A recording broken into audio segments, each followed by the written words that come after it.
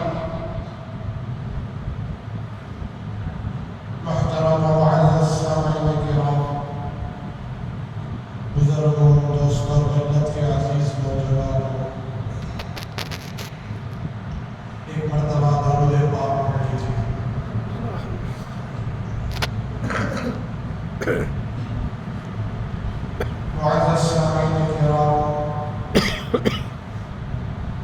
محرم الحرام کا مقدس مہینہ چل رہا ہے۔ آج محرم الحرام کی 5 تاریخ ہے اور یہ سال کا پہلا مہینہ ہے، ابتدائی مہینہ ہے، اور ان 4 مہینوں میں سے ایک مہینہ ہے جو اللہ کے نزدیک محترم مہینے ہیں۔ تو محرم الحرام نام ہی ایسا ہے اس کا کہ نام ہی سے اس کی حرمت، اس کی عظمت، اس کی برکتیں سمجھ میں آ رہی ہیں۔ محرم الحرام کی 1 تاریخ سے لے کر 10 تاریخ تک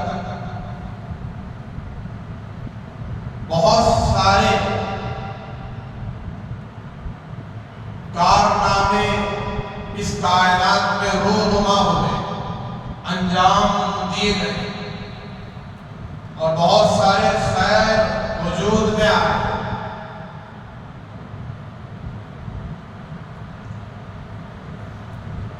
ہم سب جانتے ہیں حضرت سیدنا نوح علیہ السلام، جن کو آدم ثانی کہا جاتا ہے، حضرت سیدنا آدم علیہ السلام کے دنیا سے جانے کے بعد جو دوسرے بڑے نبی دنیا میں تشریف لائے اور جن کی عمر حضرت آدم علیہ السلام جیسی عمر تھی اور وہ آدم ثانی کہلاتے ہیں، جب اللہ تبارک و تعالیٰ نے ان کو کشتی بنانے کا حکم دیا تو اپنی کشتی کو جب لے کر روانہ ہوئے اللہ کے حکم سے، جس کو قرآن کہتا ہے بسم اللہ مجریہا ومرساہا ان ربی لغفور رحیم، کہ اس کشتی کو اللہ ہی کے نام سے چلانا ہے۔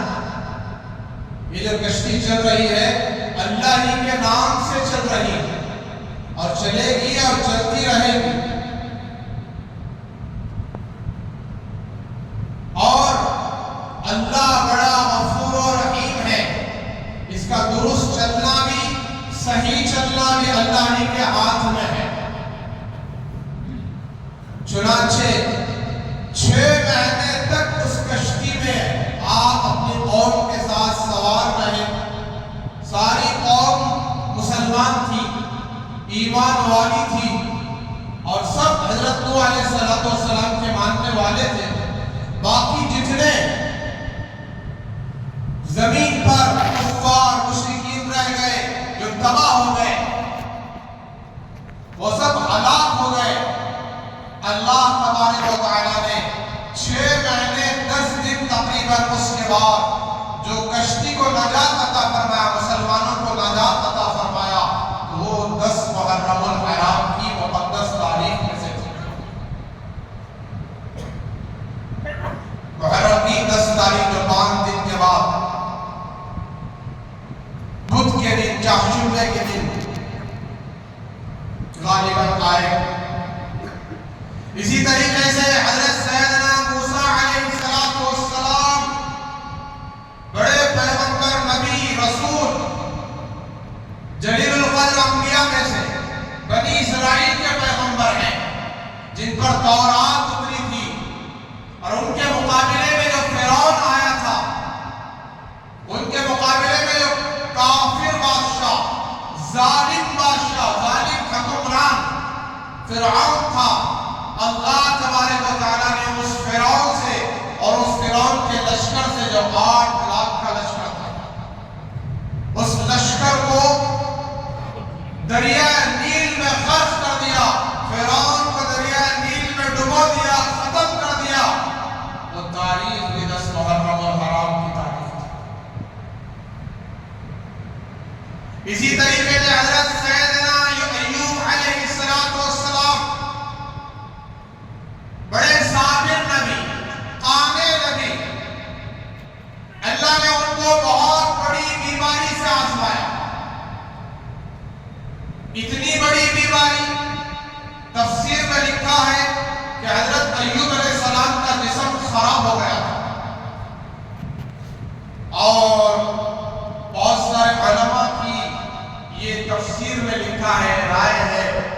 اللہ نے ان کو ایسی کوئی بڑی بیماری نہیں دی تھی، لیکن 16 سال تک بیمار تھے، ایک روایت میں 18 سال تک بیمار تھے، مسلسل بیمار، 18 سال سے بیمار۔ اور وہ بیماری کیا تھی؟ بعض علماء جو کہتے ہیں جسم خراب ہو گیا تھا اور جسم میں پھوڑے نکل آئے تھے اور جسم کے پھوڑوں میں کیڑے چلتے تھے۔ کیا چلتے تھے؟ کیڑے چلتے تھے، اور وہ کیڑے اگر نیچے گر جاتے تو حضرت ایوب علیہ السلام ان کیڑوں کو لا کر پھر اپنے جسم پر رکھ لیتے جہاں پھوڑے زخم ہوا کرتے، اور کہتے کہ تو کہاں جا رہا ہے، تیری دوا، تیری غذا تو، تیری روزی تو یہاں ہے۔ تو حضرت سیدنا ایوب علیہ السلام کو اللہ تبارک و تعالیٰ نے 18 سال بیمار رکھا، اور جس وقت اللہ نے ان کو ایک حوض میں غسل کرنے کا حکم دیا، حوض میں چشمہ جاری ہوا، پاکیزہ پانی جاری ہوا، خوبصورت اور میٹھا پانی جاری ہوا، ایسا صاف و شفاف جس پانی میں حضرت ایوب علیہ السلام غسل کرتے ہیں، پانی نہاتے ہیں، تو اللہ تبارک و تعالیٰ ان کی ساری بیماری کو ختم کر دیتا ہے، ساری بیماری ختم ہو جاتی ہے، صحیح سالم تندرست۔ کتنے سال کے بعد؟ 18 سال کے بعد، ایک روایت میں 16 سال کے بعد جب ان کو صحت ملی ہے، بیماری سے شفا ملی ہے، وہ تاریخ بھی 10 محرم الحرام کی تاریخ تھی۔ اسی طریقے سے حضرت سیدنا ابراہیم علیہ السلام کو نمرود نے آگ میں ڈالا، دہکتی ہوئی، جلتی ہوئی، آسمانوں سے باتیں کرنے والی، شعلوں والی آگ میں اٹھا کر حضرت سیدنا ابراہیم علیہ السلام کو ڈال دیا، تو 40 دن آگ میں رہے۔ کتنے دن؟ 40 دن آگ میں رہے۔ جب حضرت ابراہیم علیہ السلام نارے نمرود سے باہر آئے ہیں تو وہ دن بھی محرم الحرام کی 10 تاریخ تھی۔ بہت ساری تفصیل ہے، اللہ نے اس کائنات کو محرم کی 10 تاریخ کو بنایا۔ حضرت آدم علیہ السلام زمین پر آئے، محرم الحرام کی 10 تاریخ تھی۔ حضرت آدم علیہ السلام دنیا سے تشریف لے گئے، محرم الحرام کی 10 تاریخ تھی۔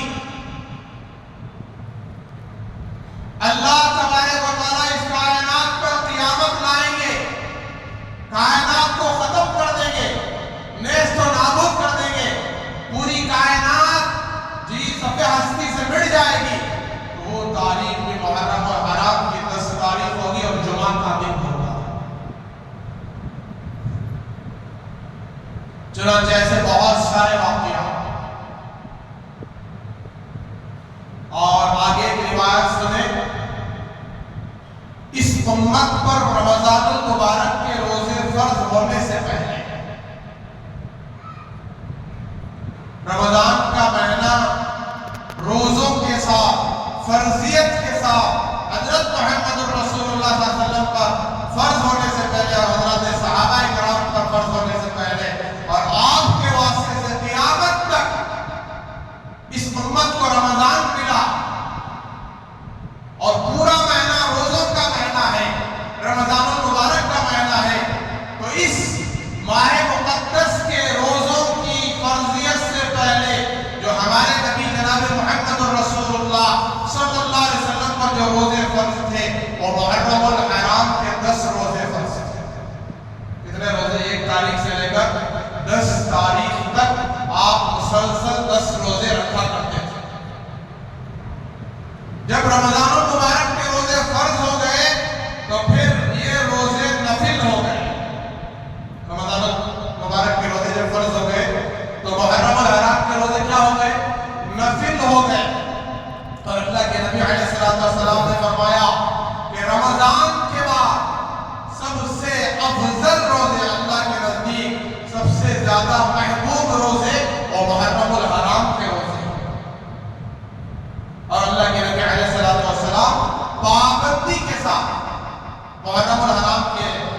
دن روزے رکھا کرتے تھے، اور آپ صلی اللہ علیہ وسلم نے جب روزہ رکھا محرم الحرام کا 10ویں تاریخ کا روزہ آپ نے روزہ رکھا، تو آپ کو اطلاع ملی، خبر ملی کہ یہودی بھی اس دن روزہ رکھتے ہیں، جو موسیٰ علیہ السلام کی قوم کہلاتی ہے، یہودی بھی روزہ رکھتے ہیں۔ حضور کے پڑوسی تھے، مدینہ منورہ میں رہنے والے تھے، یہودی پہلے سے بسا کرتے تھے، اور وہ یہودی حضور پر ایمان نہیں لائے ہیں لیکن روزہ رکھے ہوئے ہیں۔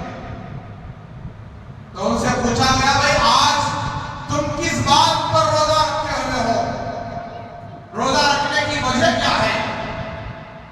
تو ان یہودیوں نے جواب دیا کہ آج ہم روزہ کیوں نہ رکھیں کہ آج ہی کا وہ دن ہے کہ جس دن ہمارے نبی پیغمبر رسول حضرت موسیٰ علیہ السلام اور ان کی امت اس وقت موجود تھی، اللہ تبارک و تعالیٰ نے فرعون اور فرعون کے ماننے والوں سے، فرعون کے لشکر سے نجات عطا فرمائی، اور فرعون کو آج ہی کے دن سمندر میں ڈبویا اور اس کے لشکر کو ڈبویا، اور حضرت موسیٰ علیہ السلام کو دریائے نیل سے نجات عطا فرمایا اور اس قوم سے نجات عطا فرمایا، فرعون اور فرعونیوں سے۔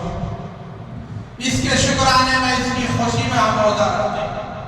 تو جناب محمد رسول اللہ صلی اللہ علیہ وسلم نے فرمایا کہ تم جب اس بات کی خوشی مناتے ہو تو ہم تم سے زیادہ حضرت موسیٰ علیہ السلام کے ماننے والے ہیں، اور ہم اس روزے کو زیادہ رکھنے والے ہیں۔ چنانچہ آپ نے صحابہ کرام کو حکم دیا کہ یہ یہودی ایک روزہ رکھتے ہیں، لہذا آئندہ تم اور میں زندہ رہوں تو 2 روزے رکھیں گے، ایک 9 تاریخ کا اور ایک 10 تاریخ کا، اور علماء نے اس کی بھی گنجائش رکھی ہے یا تو 10 تاریخ کا جو محرم الحرام کا روزہ ہے اور 11 تاریخ کا جو اگلا دن ہے، جو چہچبہ اور جمعرات یا منگل اور چہچبہ، تو 2 روزے رکھیں تاکہ یہودیوں کی مشابہت نہ ہو۔ کیا نہ ہو؟ یہودیوں کی مشابہت نہ، کہ ان جیسا عمل ہمارا نہ ہو جائے۔ یہ کس میں بتا رہے ہیں؟ یہ جناب محمد رسول اللہ صلی اللہ علیہ وسلم نیک عمل میں، اچھے عمل میں، روزے رکھنے میں آپ کا یہ فرمان ہے کہ میرے صحابہ 2 روزے رکھ لینا، کہ تمہارے ایک روزہ رکھنے کی وجہ سے کہیں یہودیوں سے مشابہت نہ ہو جائے۔ اور آج مسلمان نیک عمل میں نہیں بلکہ گناہوں میں، نافرمانیوں میں، اللہ کی بغاوت میں یہودیوں کی مشابہت اختیار کر رہا ہے۔ داڑیاں کیسی؟ یہودیوں جیسے ایک دم بالکل فل شیونگ، یا پھر داڑھی رکھی تو ایک دم بالکل شارٹ داڑھی۔ کیسی داڑھی؟ بالکل شارٹ داڑھی، چھوٹی داڑھی، ٹرم کر لیا اور یہ کہہ دیا کہ بھائی دیکھو بھائی بھی داڑھی رکھنے والا، میں نے بھی رکھا۔ یہ یہودیوں کی مشابہت ہے۔ رکھنا ہے ایک مٹھی رکھو، اسی میں نجات ہے، اسی میں کامیابی ہے، اسی میں بھلائی ہے، ورنہ یہودیوں جیسی داڑھی رکھ کر یہ ثابت نہ کرو کہ ہم بھی داڑھی رکھتے ہیں، ہم بھی حضور کے غلام ہیں، محمد کے غلام ہیں، حضور کے عاشق ہیں۔ یہ جھوٹے دعوے ہیں۔ بات اگر کڑوی لگے مجھے معاف کرنا، یہی سچائی ہے منبر و محراب سے جو عرض کیا جا رہا۔ اور بات کیسے؟ یہودیوں جیسے، آدھے منڈے ہوئے، آدھے بڑے ہوئے، سامنے پورا چھوڑ دیتے ہیں، پیچھے پورے منڈا دیتے ہیں، سائیڈ میں منڈا دیتے ہیں۔ یہ بھی یہودیوں کی کٹنگ ہے، اسرائیل کی کٹنگ ہے، غداروں کی، اسلام کے دشمنوں کی کٹنگ ہے۔ انہوں نے ایجاد کیا۔ اللہ کے نبی علیہ السلام فرماتے ہیں کہ میری امت کا ایک طبقہ آئے گا، اور وہ طبقہ کان کھول کر سننا، وہ نمازی بھی ہوگا، وہ حاجی بھی ہوگا، وہ ذکر و اذکار میں بھی لگا ہوگا،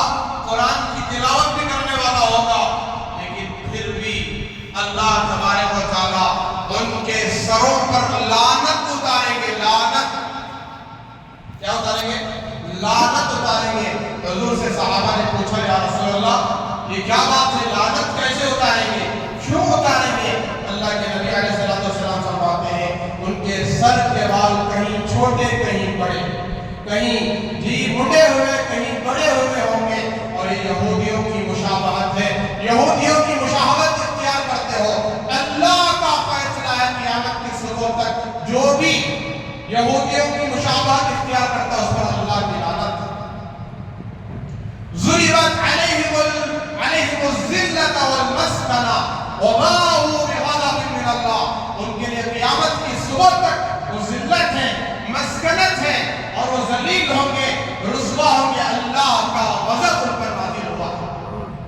تو مسلمانوں، آپ بھی اور آپ اپنے بچوں کو بھی اللہ کے غضب میں داخل کر رہے ہو، اللہ کی لعنت کا شکار ہو رہے ہو۔ اپنے بچوں کی کٹنگ ایسے نہ کراؤ، ایک لیول پر رکھو، پورا سر تلاش کر لے تو ایک ہی لیول رکھو، چاہے بڑے رکھو چاہے چھوٹے رکھو، بال بالکل سامنے سے لے کر پیچھے تک ایک لیول میں ہو، یا تو مشین کراؤ یا تو کٹنگ کراؤ، لیکن ایک لیول ہو، کہیں چھوٹے کہیں بڑے یہ نہ ہو۔ اور داڑھی رکھو تو پوری ایک مچھ رکھو۔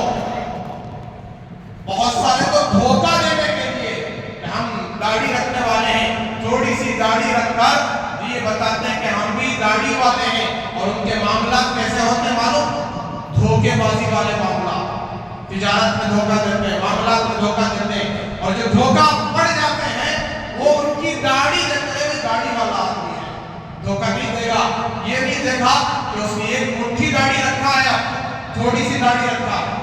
ہاں، بہت سارے ایسے ہیں جو داڑھی نہ رکھتے ہوئے بھی بڑے نیک ہوتے ہیں، کسی کو دھوکہ نہیں دیتے، معاملات میں صاف ہوتے ہیں، اور بہت سارے ایسے بھی ہیں جو داڑھی رکھ کر بھی دھوکہ دے دیتے ہیں، لمبی لمبی داڑھی رکھ کر بھی، نمازی ہو کر بھی معاملات میں تجارت میں دھوکہ دیتے ہیں۔ بہت سارے ایسے ہیں جو داڑھی نہیں رکھتے لیکن وہ معاملات کے سچے ہوتے ہیں، دھوکہ نہیں دیتے۔ ایسے بھی ہیں ویسے بھی ہیں، لیکن اصل مقصد میرا عرض کرنے کا یہ ہے کہ حضور کے سچے عاشق بن جاؤ، سارے صفات کو اپناؤ، کہ آپ ماشاءاللہ سچے ہیں میں مانتا ہوں، لیکن داڑھی نہ رکھ کر یہودیوں کی مشابہت نہ اختیار کرو، یا تھوڑی سی داڑھی رکھ کر یہودیوں کا اسٹائل نہ اپناؤ، بلکہ حضرت محمد رسول اللہ صلی اللہ علیہ وسلم کے طریقے پر آؤ، اس میں کامیابی ہے نکات۔ الغرض، مجھے آج آپ کے سامنے شہادت حسین پر عرض کرنا ہے، اور اسی محرم الحرام کی 10ویں تاریخ کو امام الانبیاء سید الانبیاء کائنات کے امام و مولا حضرت محمد رسول اللہ صلی اللہ علیہ وسلم کے مقدس نواسے رسول حضرت سیدنا امام حسین رضی اللہ تعالیٰ عنہ کی شہادت ہوتی ہے۔ درد بھرا واقعہ، تاریخ کے اوراق پلٹ کر دیکھیں، 1400 سال پیچھے جا کر دیکھیں کہ امام حسین کون ہے۔ امام حسین شیر خدا، داماد رسول، امیر المؤمنین، خلیفۃ المسلمین حضرت علی کرم اللہ وجہہ تعالی کے مقدس بیٹے۔ امام حسین سیدہ اہل الجنہ، سیدۃ النساء اہل الجنہ حضرت فاطمہ رضی اللہ تعالی عنہا کے لخت جگر ہیں۔ حضرت فاطمہ کون؟ امام الانبیاء حضرت محمد رسول اللہ صلی اللہ علیہ وسلم کی لخت جگر، آپ کی نور نظر، آپ کی بیٹی ہے۔ شاعر شاعر خوب کہتا ہے کہ فاطمہ رضی اللہ تعالیٰ عنہ کا مقام و مرتبہ بیان کرتا ہے، ان کی اولاد کا مقام و مرتبہ بیان کرتا ہے، آل رسول کا مقام و مرتبہ بیان کرتا ہے، اہل بیت کا مقام و مرتبہ بیان کرتا ہے۔ فدا ہے جس پہ خلد بھی ایسی ہے فاطمہ، فدا ہے خلد بھی جس پہ ایسی ہے فاطمہ، اللہ کے حبیب کی بیٹی ہے فاطمہ، کربلا میں جس نے بچایا تھا دین کو، کربلا میں جس نے بچایا تھا دین کو، بے شک اسی حسین کی امی ہے فاطمہ۔ یہ مقام و مرتبہ حضرت فاطمہ رضی اللہ تعالیٰ عنہ کا اور امام حسین رضی اللہ تعالیٰ عنہ کا، یہ آل رسول مقدس آل اہل بیت کی محبت فرض ہے، اہل بیت کی محبت ایمان ہے، اہل بیت کی محبت اسلام ہے، اہل بیت کی محبت شریعت ہے۔ جنہوں نے اہل بیت کو قتل کیا، شہید کیا، جی وہ مسلمان ہو نہیں سکتے، وہ بے ایمان ہیں۔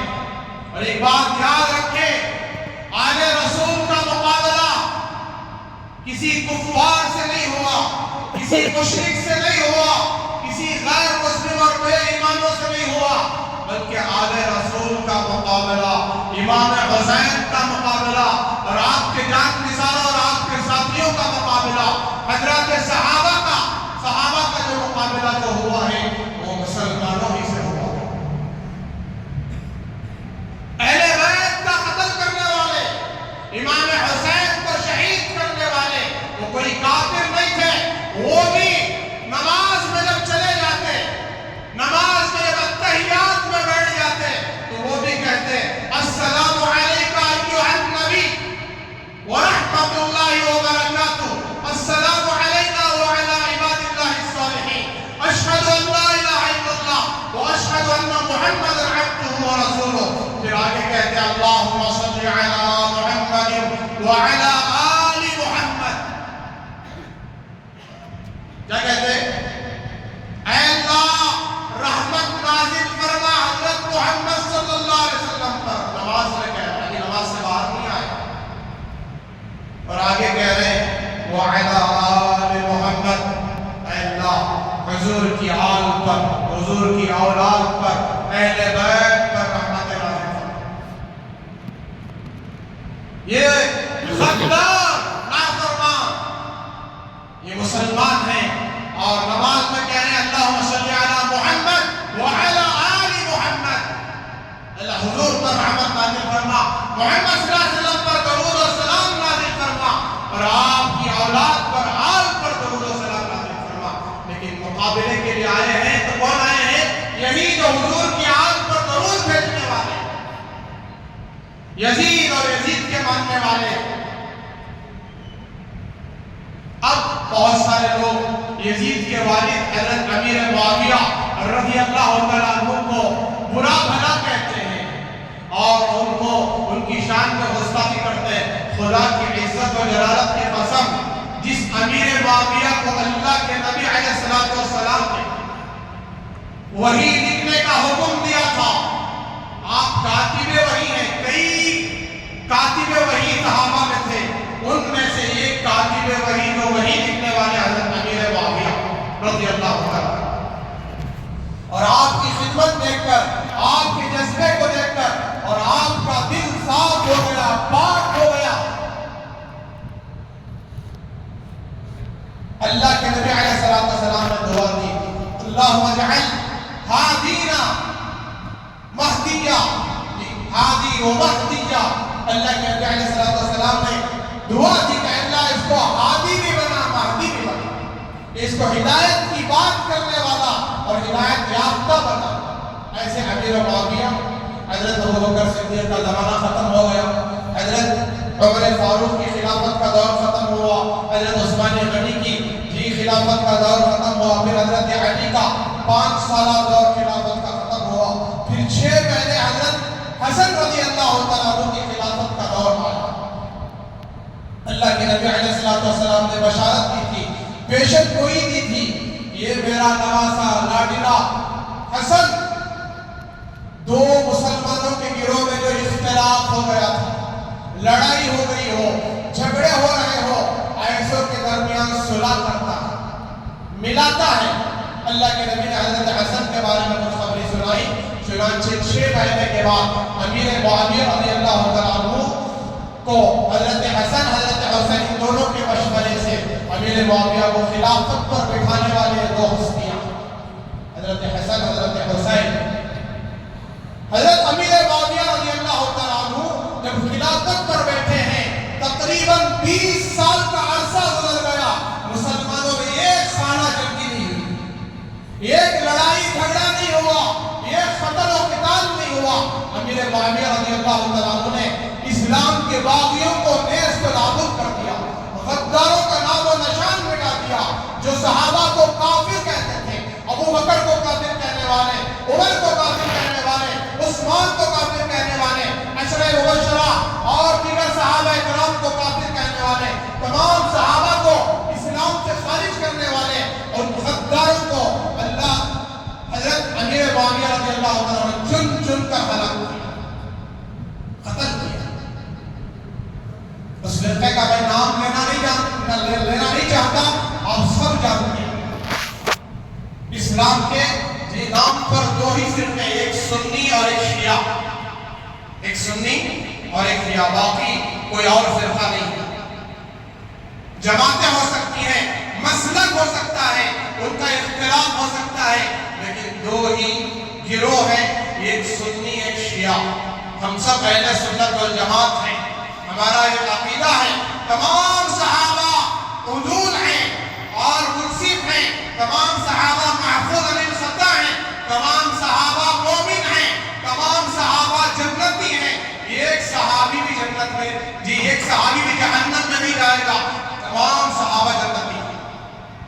لیکن ایک فرقہ جو اہل سنت والجماعت سے خارج ہے، جو شیعہ کہتا ہے، اہل بیت کی محبت کا دعویٰ کرتا ہے اور یہ کہتا ہے کہ تمام صحابہ کافر ہو گئے، مشرک ہو گئے، نعوذ باللہ من ذالک۔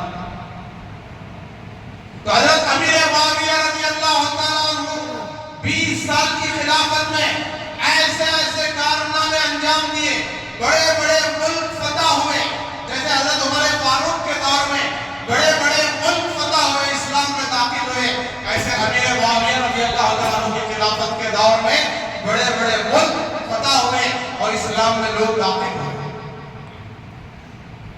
جب 10 سال کا عرصہ ان کی خلافت کا گزر گیا تو حضرت مغیرہ بن شعبہ رضی اللہ تعالیٰ عنہ جو بدری صحابی ہیں اور شجرہ بیعت رضوان میں جنہوں نے اللہ کے نبی کے ہاتھ پر بیعت کی تھی، وہ صحابی ہیں، اور یہ حضرت علی کی طرفداری میں کھڑے ہو کر جنگ صفین میں امیر معاویہ کا مقابلہ کرنے والے، جب حضرت علی کی شہادت ہو گئی تو امیر معاویہ رضی اللہ تعالیٰ عنہ کے ساتھ ہوئے، اور جو لڑائی تھی وہ حق کے لیے تھی۔ مسلمانوں میں جو لڑائی تھی دونوں حق پر تھے، وہ صحابہ کا اختلاف ہے، لیکن اللہ تبارک و تعالیٰ ان کے دلوں کے بھید کو جانتا ہے، اس لیے صحابہ کے بارے میں جنتی ہونے کی کچھ خبر نہیں ہوتا۔ ہم میں سے کوئی گستاخی نہیں کر سکتا کہ فلاں جنتی ہے، کوئی فلاں جہنمی ہے، نعوذ باللہ۔ سب جنتی ہیں، قرآن کی سرٹیفکیٹ ہے، رضی اللہ عنہم ورضوا عنہ، اولئک هم المفلحون، اولئک هم الراشدون۔ چنانچہ 10 سال گزرنے کے بعد اب تمام بڑے بڑے صحابہ ایک کے بعد دیگرے وصال کر گئے، وفات کر گئے، کوئی بڑے صحابہ باقی نہیں تھے، سب انتقال کر گئے، سب وفات پا گئے۔ اب مشورہ کرتے ہیں کہ کسی کو ولی عہد بنائیں، حضرت امیر معاویہ کا اگر انتقال ہو جائے، وصال ہو جائے تو پھر تخت پر کون بیٹھے گا، حکومت کون سنبھالے گا اسلام کی، شریعت کی۔ تو مغیرہ بن شعبہ رضی اللہ تعالیٰ عنہ نے رائے دی کہ یزید کو بنا دیا جائے، یزید بن معاویہ۔ تو حضرت امیر معاویہ نے شروع میں انکار کیا، چنانچہ جب اسلام کے بڑے بڑے علم بردار صحابہ میں سے نہیں رہے سوائے 5 شخصیات تھے جو ان کی اولاد میں سے تھے، ایک حضرت عبداللہ بن عمر رضی اللہ تعالیٰ عنہ عمر فاروق کے بیٹے، اور ایک حضرت عبداللہ بن عباس رضی اللہ تعالیٰ عنہ حضرت عباس اللہ کے نبی کے چچا کے بیٹے، اور ایک عبد الرحمن بن ابی بکر حضرت ابو بکر کے بیٹے عبد الرحمن، اور ایک حضرت امام حسین بن علی رضی اللہ تعالیٰ عنہ یہ حضرت علی کے بیٹے، اور ایک حضرت عبداللہ بن زبیر رضی اللہ تعالیٰ عنہ یہ حضرت زبیر کے بیٹے۔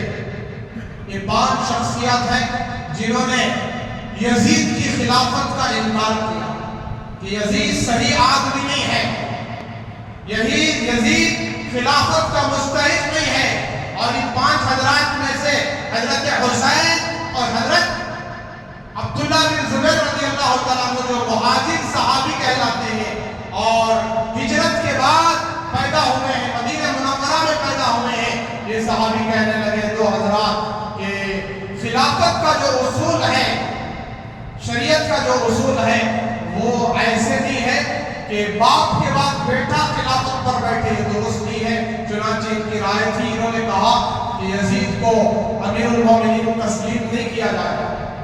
تو حضرت امیر معاویہ رضی اللہ عنہ نے فرمایا تھا یزید سے کہ جب تم خلافت پر بیٹھ جاؤ، یہ 5 حضرات اگر انکار کرے تمہاری خلافت کا، ان سے کچھ نہ کہنا، ان سے زبردستی نہ کرنا، اور اگر یہ کہے کہ خلافت چھوڑ دو، اتر جاؤ، تو تمہاری ذمہ داری ہے کہ تخت پر سے اتر جاؤ۔ اس سے کہا، یزید سے اپنے بیٹے سے کہا کہ خلافت پر سے اتر جاؤ اور گمنام ہو جاؤ، اپنا پتہ ہی بھلا دو۔ یہ حکم دے کر حضرت امیر معاویہ رضی اللہ تعالیٰ عنہ دنیا سے تشریف لے گئے، لیکن مال و دولت کی لالچ انسان کو پکڑ لیتی ہے اور انسان بہت جلد فتنے میں مبتلا ہو جاتا ہے۔ حکومت کا نشہ، حکومت کی لالچ، تخت کا نشہ یزید کو گمراہ کر دیا۔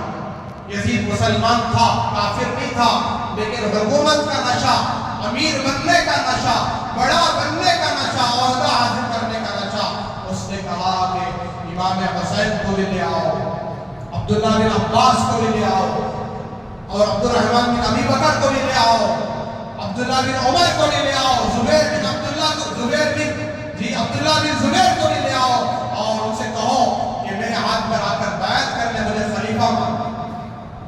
اب یہ اختلاف چل رہا تھا، ایک طرف امام حسین رضی اللہ تعالیٰ عنہ کو کوفہ سے خط آ رہے تھے، مسلسل خط، تقریباً 10,000 سے زیادہ خط آ گئے، اور یہ خط کئی لوگوں کی طرف سے، تو ہزاروں کی طرف سے گویا کہ وہ خط ہو گیا، اور لکھا ہوا تھا خط میں نام در نام، نام کے ساتھ، باپ کے نام کے ساتھ، دادا کے نام کے ساتھ، پورے پتے کے ساتھ لکھا ہوا تھا کہ اے حسین، آل رسول کے چشم و چراغ، آپ کوفہ آ جائیں، ہم آپ کے ہاتھ پر بیعت کرنے تیار ہیں، آپ کو خلیفہ ماننے تیار ہیں۔ چنانچہ حضرت حسین نے بار بار خطوط کے آتے ہوئے دیکھا تو یہ طے فرمایا، فیصلہ کیا کہ اب یزید کو تخت سے نیچے اتارنا ہے۔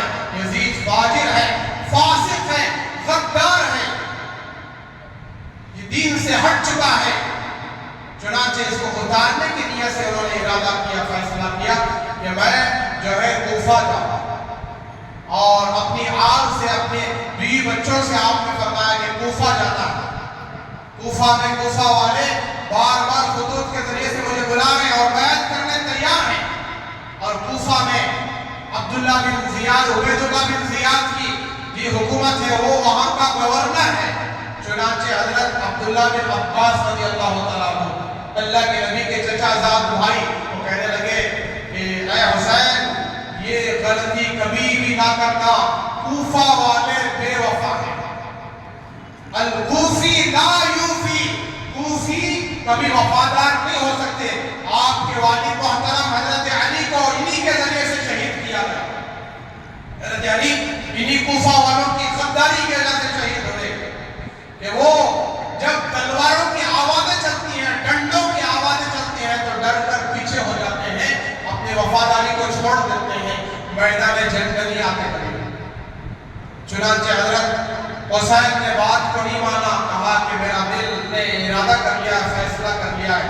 حضرت عبداللہ ابن عباس بار بار سمجھاتے رہے کہ ایسا نہ ہو کہ آپ کی جان دھوکے میں نہ پڑ جائے، آپ کی جان خطرے میں نہ پڑ جائے، آپ کو شہید نہ کر دیں، یہ بار بار یاد دلاتے رہے۔ لیکن حضرت حسین رضی اللہ تعالیٰ عنہ نے طے فرمایا کہ سب سے پہلے ان کی طرف سے قاصد بنا کر حضرت مسلم بن عقیل رضی اللہ تعالیٰ عنہ کو، جو آل رسول کے شہزادے تھے، ان کو روانہ فرمایا۔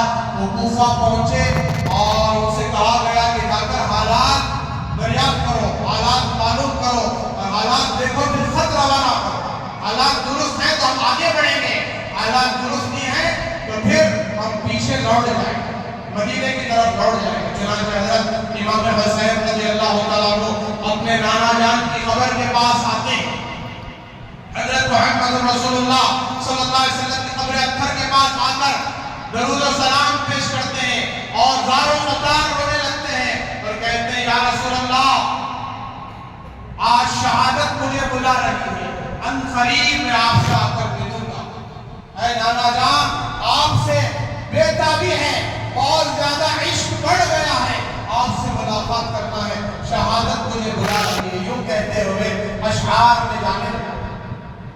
امام حسین مدینہ چھوڑنے، مدینے میں پیدا ہوئے، مدینے میں بڑے پلے، جناب محمد رسول اللہ صلی اللہ علیہ وسلم ان کو اپنے کاندھے پر سوار کرتے، ان کو بوسے دیتے، پیار کرتے، کبھی سونگتے تھے کبھی جھومتے تھے، کبھی پیار کرتے کبھی سونگتے تھے۔ علماء نے لکھا ہے کہ جھومنے کا اور پیار کرنے کا مطلب تو سب جانتے ہیں، اپنے بچوں کو سب پیار کرتے ہیں، لیکن سونگنے کا کیا مطلب ہے؟ تو مفسرین نے لکھا ہے کہ اللہ کے نبی اپنے نواسوں کو، حضرت حسن کو، حضرت حسین کو اس لیے سونگتے تھے کہ خدا کی عزت و جلالت کی قسم، حضرت امام حسن امام حسین کے جسم سے جنت کی خوشبو آتی تھی، اللہ کے نبی محسوس کرتے تھے، اور آپ نے فرمایا یہ میرے جنت کے پھول ہیں، ان سے جو محبت کرے گا وہ مجھ سے محبت کرنے والا ہے، ان سے جو دشمنی کرے گا وہ مجھ سے دشمنی کرنے والا ہے، اور ان سے جو بغض رکھتا ہے وہ مجھ سے بغض رکھنے والا ہے۔ ان سے محبت ایمان ہے، اسلام۔ تو امام حسین رضی اللہ عنہ کوئی مظلوم نہیں تھے، بلکہ جیسے بات پیش کیا جاتا ہے کہ بڑے ظالمانہ دور سے ان کا قتل کیا گیا، بڑے مظلوم ہیں، بڑے کمزور تھے، خدا کی عزت و جلالت کی قسم امام حسین جیسا بہادر اس وقت پوری کائنات میں کوئی نہیں تھا۔ تو جب آپ تشریف لے گئے، مسلم بن عقیل رضی اللہ تعالیٰ عنہ کے ہاتھ پر 12,000 کوفہ والے بیعت کرتے ہیں، کہتے ہیں کہ ہم آپ کے ہاتھ پر بیعت کرتے ہوئے یہ واسطہ امام حسین کے ہاتھ پر بیعت کر رہے ہیں۔ چنانچہ خط روانہ کرتے ہیں کہ حالات درست ہیں، 12,000 کوفیوں نے میرے ہاتھ پر بیعت کی ہے اور ساتھ دینے کا وعدہ کیا ہے۔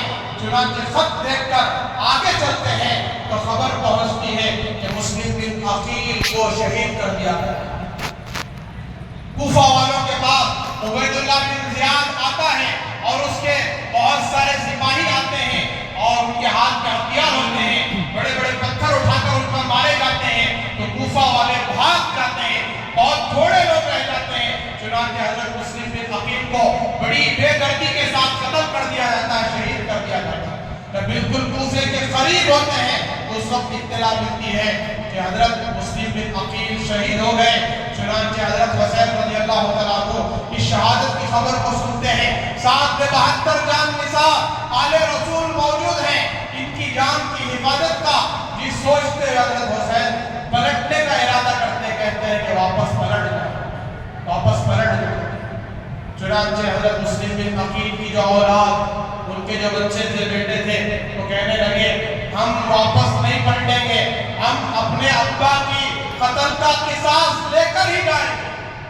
چنانچہ حضرت حسین نے دیکھا کہ یہ ان کے بچے قصاص لینے کے اس پر ہیں، تو حضرت حسین تو بامروت آدمی تھے، انسانیت کے پیکر تھے، رحم دل تھے، ہمدرد تھے، اور قصاص لینے کے لیے آگے بڑھتے لے کر چلتے ہیں، اور ساتھ میں بہت بڑا تھیلا بھی ساتھ ہوتا ہے، جس میں ان کے تعلق سے خطوط بھیجے گئے تھے۔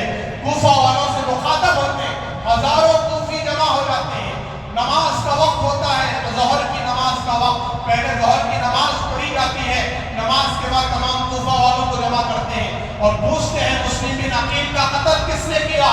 تو فلاں نے چنانچہ کوفہ والے جب حضرت حسین کے مخاطب ہوتے ہیں تو حضرت حسین رضی اللہ تعالیٰ عنہ کہنے لگتے ہیں کہ آج آؤ میرے ہاتھ پر کون کون بیعت کرنے تیار ہے، اور ایک ایک خط نکال کر کہتے ہیں اے فلاں ابن فلاں، اے فلاں باپ کے بیٹے فلاں، کیا تم نے خط مجھے نہیں بھیجا تھا کہ میں بیعت کروں گا، تم اپنے پورے خاندان سمیت مجھ سے بیعت کرو گے؟ ایسے ہر ایک کا نام جانتے تھے اور ہر ایک کا نام لے کر متوجہ ہو کر پوچھتے ہیں تو سارے کوفہ والے بے وفا ہو جاتے ہیں، سارے کوفہ والے بیعت کرنے سے انکار کر دیتے ہیں، اور حضرت حسین رضی اللہ تعالیٰ عنہ نے سب کے نام واضح کر دیے۔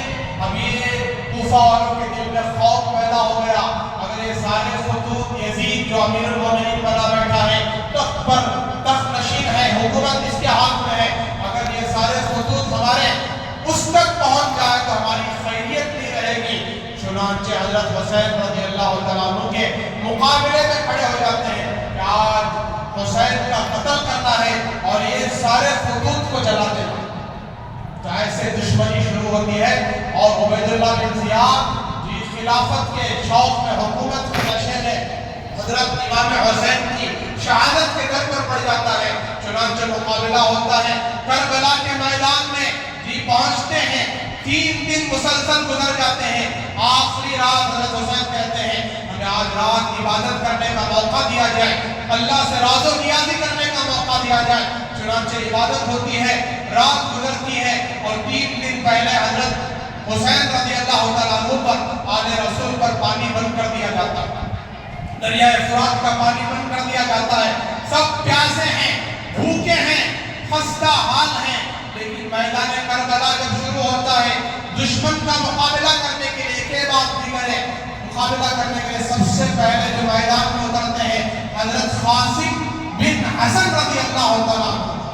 حضرت قاسم کون؟ حضرت حسن کے بیٹے، یہ میدان میں جاتے ہیں، ایک ایک کر کے ایک دشمن مقابلہ کرتا ہے، سب کو جہنم رسید کر دیتے ہیں، کئی لاشیں بچھا دیتے ہیں، اور عبید اللہ بن زیاد کہنے لگتا ہے اگر ایک ایک کو ایسے ہی ترتیب سے بھیجا جائے تو یہ سب کو ختم کر دے گا، ہمارا لشکر سب ختم ہو جائے گا، اور وہ کہنے لگتا ہے ان میں کا ایک ایک 1000 کا مقابلہ کر سکتا ہے، ان میں کا ایک ایک ایسا ہے کہ 1000 آدمیوں کا مقابلہ کر سکتا ہے۔ چنانچہ عبید اللہ بن زیاد جو ہے 22,000 کا لشکر لے کر مقابلہ کرتا ہے۔ کتنے ہزار؟ 22,000۔ مقابلے میں جان نثار صحابہ کرام اور آل رسول 22 حضرات، 50 حضرات صحابہ کرام کی اولاد، 72 جان نثار ایک کے بعد دیگر مقابلہ کرتے ہیں۔ تمام آل رسول کہنے لگتے ہیں ابا جان حضرت حسین سے کہ آپ کو شہید ہوتے ہوئے ہم اپنی آنکھوں سے دیکھ نہیں سکتے، چنانچہ ہم مقابلہ کریں گے۔ علی اکبر جاتے ہیں، علی اصغر جاتے ہیں، کئی 100 کو جہنم رسید کرتے ہیں، کئی 100 کا مقابلہ کرتے ہیں، سب کو جہنم پہنچا کر پھر آخر میں ایک کے بعد دیگر شہید ہوتے ہیں۔ سب سے آخر میں علی اصغر چھوٹے وہ شہید ہوتے ہیں۔ چنانچہ اللہ تبارک و تعالیٰ کے دربار میں حضرت حسین کہتے ہیں اللہ اس قربانی کو کہ حسین کی قبول فرما۔ حضرت حسین ہزاروں کا مقابلہ کرتے ہیں، کوئی مائکہ لال ان کو ختم نہیں کر سکتا۔ یہ بہادر انسان، بہادر جری ایسا جو حضرت علی کے بیٹے ہیں، ہزاروں کا قتل کر دیتے ہیں، لیکن بزرگوں عصر کی نماز کا وقت ختم ہونے جا رہا ہے، بالکل سورج ڈوبنے کو ہے، ان کی نماز باقی ہے۔ حضرت حسین دن بھر لڑتے لڑتے سارے جسم میں کئی 100 نشانات ہیں، آپ کے جسم میں کئی تیر و تلوار کے زخم موجود ہیں، اور پانی مانگا تو پانی نہیں دیا۔ چنانچہ حضرت حسین نے تیمم کیا، تیمم کر کے نماز کی اجازت چاہیے، کہیں نماز ہماری قضا نہ ہو جائے۔ اس کو شاعر کہتا ہے نہ مسجد میں، نہ مندر میں، نہ بیت اللہ کے دیواروں کے سائوں میں نماز عشق ادا ہوتی ہے تلواروں کے سائے میں، نماز عشق ادا ہوتی ہے تلواروں کے سائے میں۔ ہزاروں کا مقابلہ کرنے والا حسین رضی اللہ تعالیٰ عنہ اب جب سجدے میں گیا تو ان کا سر قلم کر دیا جاتا ہے، سجدے میں ان کا سر شہید کر دیا جاتا ہے، اور حضرت حسین کو شہادت کا جام پلا دیا جاتا ہے۔ تب جا کر ان غداروں کی، بے ایمانوں کی ہمت ہوتی حضرت حسین کو شہید کرنے کی، ورنہ کسی گائے کے دال کے اندر یہ دم نہیں تھا کہ حسین کو شہید کر سکے۔ چنانچہ آج یعنی 10 محرم الحرام میں آل رسول شہید ہوتی ہے اور حضرت حسین شہید ہوتے ہیں، اور یہ ظلم کے خلاف کھڑے ہونے والے اور حضرت حسین حکومت کے خلاف، ظالم حکومت کے خلاف کھڑے ہونے والے قیامت تک کے لیے انہوں نے ثابت کر دیا کہ ظالم کے سامنے، ظالم حکمران کے سامنے کھڑے ہونا ہے، جان کی پرواہ نہیں کرنا ہے۔ امت کے لیے پیغام دے کر گئے کہ حق کے مقابلے میں باطل کے مقابلے میں کھڑے ہو جائے اور حق کو زندہ کر کے جائے۔ نانا جان کا لایا ہوا دین قیامت تک کے لیے پھلتا رہے، پھولتا رہے، پھیلتا رہے۔ یہ حضرت حسین کی شہادت کا دن ہے۔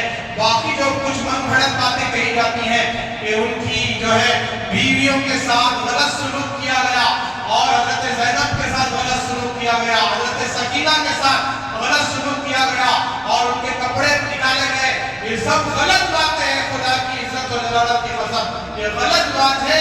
ان کا جو واسطہ تھا حضرت حسین سے تھا کہ کہیں حسین جا کر یزید کو خبر نہ کر دیں اور یہ خطوط یزید تک نہ پہنچ جائے جس سے ہماری جانیں خطرے میں نہ پڑ جائے، لہذا حسین کا مقابلہ کیا رضی اللہ تعالیٰ عنہ۔ باقی اللہ نے ان کی بیویوں کی عصمت، ان کی بیٹیوں کی عصمت کی حفاظت کی، ان کے شان میں ذرا برابر کی گستاخی نہیں ہوئی۔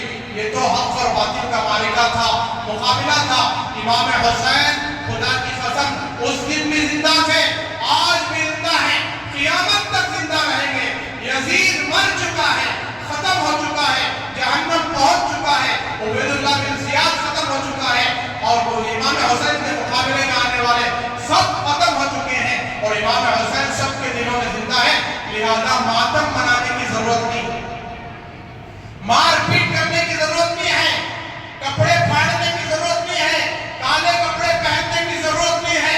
امام حسین زندہ ہے، اللہ کا قرآن کہہ رہا ہے وَلَا تَقُولُوا لِمَن يُقْتَلُ فِي سَبِيلِ اللَّهِ أَمْوَاتٌ، ہرگز جو اللہ کے راستے میں قتل ہو جائے ان کو مردہ مت کہو، بلکہ وہ زندہ ہیں، وہ صحیح سالم ہیں، اللہ ان کو روزی دیتے ہیں، ان کو اللہ تعالیٰ کھلاتے ہیں، ان کی زندگی عجیب و غریب ہے، اس زندگی کو تم سمجھ نہیں سکتے۔ لہذا جو حسین کو مردہ سمجھتے ہیں نعوذ باللہ، وہ ماتم مناتے ہیں، وہ کہے کہ ہم بھی ماتم منانے والے ہیں۔ جو فرقہ منا رہا ہے ان کو منانے دیجئے، گلی گلی نگر نگر ڈگر ڈگر پھر کر جو امام حسین کے مرنے کی جو ہے خبر دینا، یہ حسینیوں کی شان نہیں ہے، بلکہ امام حسین آج بھی زندہ ہے، قیامت تک زندہ ہے۔ لہذا علاوے چڑھانا، پھول چڑھانا اور پنجے گاڑنا یہ سارے شرک و بدعات ہیں، ناجائز ہیں، اور یہ عقیدہ کرنا کہ ہمارے بدن میں، ہمارے جسم میں امام حسین کی روح آتی ہے، خدا کی عزت و جلالت کی قسم ہزاروں لاکھوں علماء اللہ والے اولیاء ہیں، بزرگان دین ہیں، پاکیزہ لوگ ہیں، ان کے جسم میں جب ان کی روح نہیں آ سکتی، بے نمازیوں کے جسم میں، شرابی کبابیوں کے جسم میں، غداروں کے جسم میں جی امام حسین کیسے آ سکتے ہیں؟ یہ غلط بات ہے، غلط عقیدہ ہے۔ لہذا خرافات چھوڑ دیں، غلط عقیدہ ختم کریں۔ لہذا حضرت امام حسین کا پیغام نماز نہ چھوڑنا، نماز قضا نہ کرنا۔ میرے نانا جان بڑی قربانیوں سے نماز لے کر آئے ہیں، بڑی قربانیوں سے اللہ سے تعلق جوڑنے کا ذریعہ نماز لے کر گئے ہیں۔ میں جب جنگ کے میدان میں نماز سے رخ موڑ نہیں سکتا، لہذا تم اپنے بنگلوں میں، اپنے کوٹریوں میں، اپنے جو ہے جی بڑے بڑے بلڈنگوں میں، اپارٹمنٹ میں رہ کر نماز قضا نہ کرو، اپنے گھروں میں رہ کر نماز قضا نہ کرو، نوکریوں میں، خوشیوں میں رہ کر نماز قضا نہ کرو، نماز کی پابندی کرو۔ یہی پیغام ہے، اور ظالم کے خلاف کھڑے ہو جاؤ، اور ظالم حکومت کے خلاف کھڑے ہو جاؤ، حق کا ساتھ دو اور حق کا بول والا ہو، اس کے لیے اپنی زندگیاں لگا دو۔ یہ پیغام تھا امام حسین رضی اللہ تعالیٰ عنہ کا۔ انشاءاللہ آئندہ جو تفصیل اور باقی ہے عرض کیا جائے گا۔ دعا فرمائے اللہ تبارک و تعالیٰ ہم سب کو امام حسین کی عظمت اور ان کا ادب احترام ہمارے دلوں میں پیدا فرمائے، اور آپ کی شہادت کو سامنے رکھ کر اور آپ کی سیرت کو سامنے رکھ کر آپ جیسی زندگی گزارنے کی اللہ ہمیں توفیق عطا فرمائے، نماز کی پابندی کی توفیق عطا فرمائے، اور شرک و بدعات میں پڑھنے سے اور جو رسومات ہیں، رسم و رواج ہیں، اور جو ہے غلط طریقے سے گلیوں میں گھومنا پھرنا اور نعرے لگانا، یہ تمام تمام خرافات سے اللہ ہماری حفاظت فرمائے۔ اسلام پاکیزہ مذہب ہے، شریعت پاکیزہ دین ہے، اس کو سامنے رکھ کر جو ایک پاکیزہ طریقے سے زندگی گزارے۔ یہ جو ہے پنجے گاڑنا یہ طریقے جتنے بھی ہیں، اس سے آج تک کوئی اس سے متاثر ہو کر مسلمان نہیں ہوا۔ اسلام تو پاکیزہ مذہب ہے، پاکیزہ اعمال کرو، اللہ آپ کے اعمال کو قبول فرما کر اللہ آپ کو اسلام میں آنے کا ذریعہ بنائیں گے، لوگوں کے مسلمان ہونے کا ذریعہ بنائیں گے۔ ان تمام شرک اور بدعات سے توبہ کریں اور اللہ سے معافی مانگیں۔ اللہ تعالیٰ سے دعا ہے ان تمام باتوں پر اللہ ہمیں عمل کی توفیق عطا فرمائے۔ آخر میں جاتے ہوئے گزارش ہے، اللہ کے گھر کے بہت سارے اخراجات ہیں، خرچے ہیں، آپ سب جانتے ہیں مسجد کا کتنا خرچہ ہوتا ہے، پانی کا، کرنٹ کا اور مسجد کے اسٹاف کا، خادمین کا، آپ ہی کے تعاون سے پورا ہو رہا ہے۔ اللہ کے دربار میں اپنا ایک بینک کا کھاتا، آخرت کی بینک جو اللہ کی بینک میں جمع ہو رہا ہے، اس کا ثواب اجر آپ کو اللہ دنیا میں بھی دیں گے، آخرت میں بھی دیں گے، بے شمار بے حساب دیں گے۔ آپ جو ہے زیادہ سے زیادہ تعاون کرتے ہوئے جائیں، مسجد کی پاکی صفائی کا، خادم کی پاکی صفائی کا خوب خیال رکھیں، بغیر وضو کے اندر نہ آئیں اور بغیر ہاتھ پیر دھوئے کے اندر نہ آئیں۔ اللہ کا گھر ہے، یہاں سجدہ کیا جاتا ہے، اور ہر چیز کا خوب خیال رکھیں۔ پانی کا استعمال جو ہے کم سے کم کریں، اچھی طرح تمام سنتوں کی رعایت کرتے ہیں، وضو کریں اور نمازوں کو سیکھ کر ادا کریں۔ وآخر دعوانا الحمدللہ رب العالمین۔